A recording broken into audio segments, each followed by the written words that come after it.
అందరికీ నమస్కారం. నా పేరు పి. పుష్పబాయ్. నేను కమలాపురం ప్రభుత్వ పాలిటెక్నిక్లో మ్యాథ్స్ ఫ్యాకల్టీగా పనిచేస్తున్నాను. ఈరోజు మనం పాలిసెట్ ఎగ్జామ్కి చాలా ఇంపార్టెంట్ అయిన సమితులు అనే చాప్టర్ గురించి తెలుసుకోబోతున్నాం. అయితే ఏదో థియోరీ చదివి బోర్ కొట్టకుండా నేరుగా పాత పాలిసెట్ ప్రశ్నలను సాల్వ్ చేస్తూ కాన్సెప్ట్లను ఈజీగా నేర్చుకుందాం. రెడీనా? సరే, పదండి. మొదటి ప్రశ్నతోనే స్టార్ట్ చేద్దాం.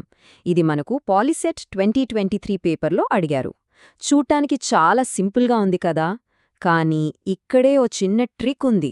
మ్యాథ్స్లో ఒక్కో పదం ఎంత పర్ఫెక్ట్గా ఉండాలో ఈ ప్రశ్న మనకు చెబుతుంది. ఈ 4 ఆప్షన్లలో ఏది సమితి కాదు, అదే మనం కనిపెట్టాలి. అయితే ఆ ప్రశ్నకు సమాధానం దొరకాలంటే ముందుగా మనకు సమితి అంటే ఏంటో క్లియర్గా తెలియాలి. దీనికి ఒకే ఒక్క చాలా ముఖ్యమైన రూల్ ఉంది. అదే సునిర్వచితంగా ఉండటం. ఇంగ్లీష్లో అయితే వెల్ డిఫైన్డ్ అంటాం. అసలు ఏంటి దాని మీనింగు చూద్దాం పదండి. చూడండి, నిర్వచనం చాలా సింపుల్. సునిర్వచితమైన వస్తువుల సముదాయాన్నే సమితి అంటాం. ఇక్కడ సునిర్వచితం అనే మాటే అంతా. దాని అర్థమేంటంటే ఒక వస్తువు ఆ గ్రూప్లో ఉందా లేదా అని చెప్పడానికి మనకు ఎలాంటి డౌట్ ఉండకూడదు. అవును లేదా కాదు అని ఖచ్చితంగా చెప్పగలగాలి. ఆ సమితిలో ఉండే వస్తువులనే మనం మూలకాలు అంటే ఎలిమెంట్స్ అని పిలుస్తాం. ఇప్పుడు మళ్ళీ మన మొదటి ప్రశ్నకు వచ్చేద్దాం. ఆప్షన్ డి గమనించండి. తరగతిలోని ప్రతిభావంతుదైన విద్యార్థులు. చెప్పండి, ఈ ప్రతిభావంతులు అనే పదం సునిర్వచితమా? అస్సలు కాదు. ఎందుకంటే నాకు బ్రిలియంట్ అనిపించిన వాళ్ళు వేరొకరికి అనిపించకపోవచ్చు. దీనికొక స్కేల్ లేదు కదా, అందుకే ఇది సమితి కాదు. మిగతా 3 ఆప్షన్లు చూస్తే అవి చాలా క్లియర్గా ఉన్నాయి. కాబట్టి మన సరైన సమాధానం ఆప్షన్ డి. సమితి అంటే ఏంటో క్లియర్ కదా. అయితే ఇప్పుడు ఇంకో చాలా ముఖ్యమైన కాన్సెప్ట్కే వద్దాం. నిజంగా చాలామంది ఇక్కడే కన్ఫ్యూజ్ అవుతారు. అదేంటంటే మూలకాలకు మరియు ఉపసమితులకు మధ్య ఉన్న తేడా. ఈ డిఫరెన్స్ మనకు అర్థమైతే చాలు, చాలా ప్రశ్నలు చాలా ఈజీ అయిపోతాయి. సింపుల్గా గుర్తుపెట్టుకోండి, మూలకమంటే ఒక సమితి లోపల ఉండే ఒక వస్తువు, ఒక మెంబర్ లాంటిది. దీన్ని మనం బిలాంగ్స్ టు అనే ఈ గుర్తుతో ఇన్ చూపిస్తాం. మరి ఉపసమితి అంటే ఏంటి? అదొక సపరేట్ సెట్, కాని దాని మెంబర్స్ అందరూ పెద్ద సెట్ నుంచే వచ్చి ఉండాలి. దీన్ని సబ్సెట్ అనే ఈ గుర్తుతో సబ్ చూపిస్తాం. సో ఒకటి సమితి లోపల ఉండే ఐటెం, ఇంకొకటి ఆ ఐటమ్స్తో తయారైన మరో చిన్న సమితి. ఈ తేడా చాలా ముఖ్యం. సరే, ఇందాక మనం నేర్చుకున్నది ఎంతవరకు అర్థమైందో టెస్ట్ చేయడానికి ఇదిగో పాలిసెట్ 2024లో వచ్చిన ఈ ట్రిక్కీ క్వశ్చన్ చూడండి. A = 1 2, 3 4 5. అయితే కింద ఇచ్చిన వాటిలో ఏది తప్పు?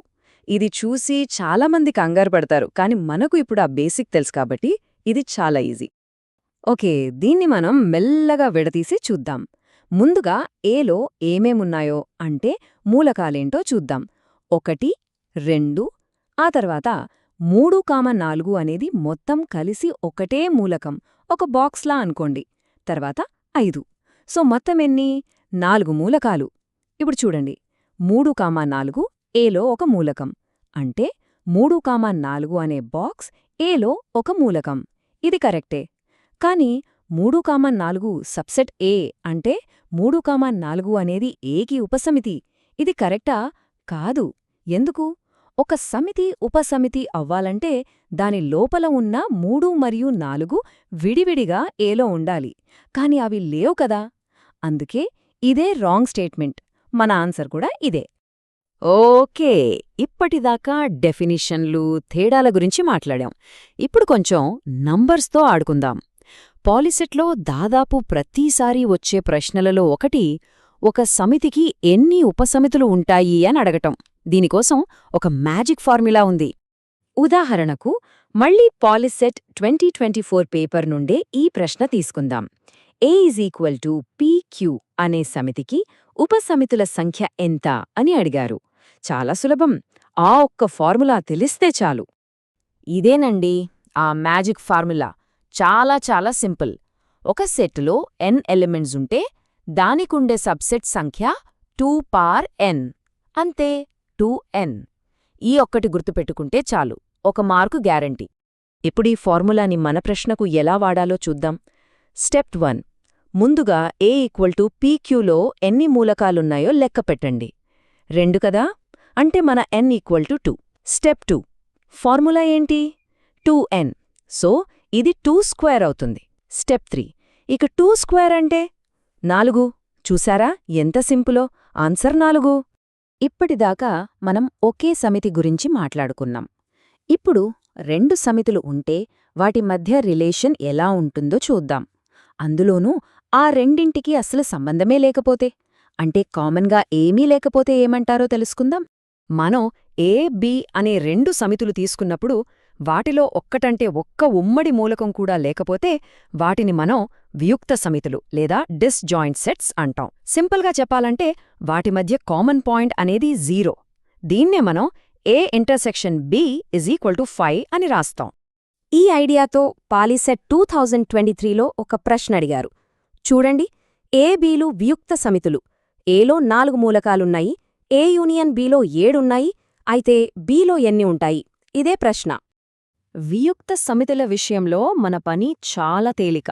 ఎందుకంటే వాటి మధ్య కామన్గా ఏమీ లేవు కాబట్టి వాటి సమ్మేళనంలోని మొత్తం మూలకాల సంఖ్యను కనుక్కోడానికి జస్ట్ ఆ 2 సమితులలోని మూలకాల సంఖ్యను కలిపేస్తే చాలు. సో ఫార్ములా ఏంటంటే n of A union B = n of A plus n of B. ఇక లెక్క చేద్దామా? మనకిచ్చిన వాల్యూస్ ఏంటి? n of A union B = 7 మరియు n of A = 4. మన ఫార్ములాలో వీటిని పెడితే 7 = 4 plus n of B. ఇప్పుడు మనకు n of B కావాలి. ఏం చెయ్యాలి? సింపుల్, 7లో నుంచి 4 తీసేయాలి. అంటే 3. సో Bలో ఉన్న మూలకాల సంఖ్య 3. అంతే. సరే, ఇప్పటిదాకా మనం నేర్చుకున్న కొన్ని చాలా ఇంపార్టెంట్ విషయాలున్నాయి కదా. ఎగ్జామ్ పాయింట్ ఆఫ్ వ్యూలో చాలా కీలకమైన ఈ 4 కాన్సెప్ట్లని ఒక్కసారి క్విక్గా రివైజ్ చేసేద్దాం. ఈ 4 పాయింట్లు బాగా గుర్తుపెట్టుకోండి. పాయింట్ నంబర్ 1, సమితి అంటే ఖచ్చితంగా సునిర్వచితం అయ్యుండాలి. రెండోది, మూలకం అంటే సమితి లోపల ఉండేది. ఉపసమితి సబ్సెట్ అంటే ఆ మూలకాలతో తయారైన మరో సమితి. మూడోది, ఉపసమితుల సంఖ్యకు ఫార్ములా 2n.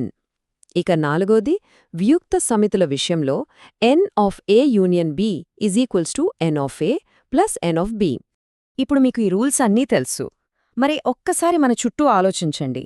ఈ సమితులు అనే ఐడియా మనకి తెలియకుండానే మన లైఫ్లో ఎన్ని చోట్ల వాడుతున్నాం? మీ వాట్సాప్ గ్రూపులు, మీ కాలేజ్లోని వేర్వేరు బ్రాంచ్లు, ఇవన్నీ సమితులే కదా. సో మ్యాథ్స్ని ఇలా మన లైఫ్తో కనెక్ట్ చేసుకుని చదవండి. మీ పరీక్షలకు ఆల్ ది బెస్ట్.